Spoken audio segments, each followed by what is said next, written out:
بسم اللہ الرحمن الرحیم۔ محترم ناظرین السلام علیکم۔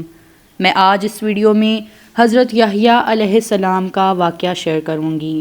ناظرین، ویڈیو میں آگے بڑھنے سے پہلے اگر آپ نے ابھی تک اس چینل کو سبسکرائب نہیں کیا یا آپ اس چینل پر نئے ہیں تو ہمارے چینل اسلامک ٹاکس کو سبسکرائب کریں۔ ناظرین، حضرت یحییٰ علیہ السلام تنہائی پسند تھے۔ آپ جنگلوں کی طرف نکل جاتے، درختوں کے پتے کھاتے اور چشموں کا پانی پیتے اور پھر فرمایا کرتے تھے، اے یحییٰ، تجھ سے زیادہ نعمتیں کیسے حاصل ہوں گی؟ ایک مرتبہ حضرت یحییٰ علیہ السلام 3 دن تک غائب رہے۔ آپ کے والد محترم حضرت زکریا تلاش میں جنگل کی طرف گئے تو دیکھا کہ ایک کھودی ہوئی قبر کے پاس آپ کھڑے ہو کر آہ و بکا میں مصروف ہیں۔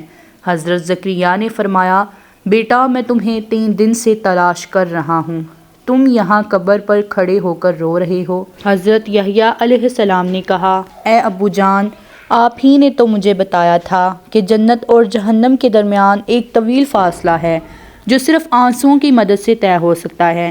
یہ سنتے ہی حضرت زکریا نے فرمایا، جی ہاں بیٹا، پھر خوب رو لو۔ باپ اور بیٹا دونوں مل کر آخرت کو یاد کر کے کافی دیر وہاں روتے رہے۔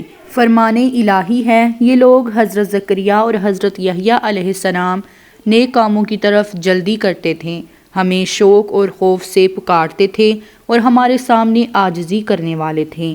جو شخص اپنے رب کے سامنے کھڑا ہونے سے ڈرتا رہا، اس نے اپنے نفس کو خواہش سے روکے رکھا تو بے شک اس کا ٹھکانہ جنت ہی ہے۔ ناظرین، حضرت یحییٰ علیہ السلام حضرت زکریا علیہ السلام کے وہ صاحبزادے ہیں جنہیں حضرت زکریا نے اللہ تعالیٰ سے دعائیں مانگ کر لیا۔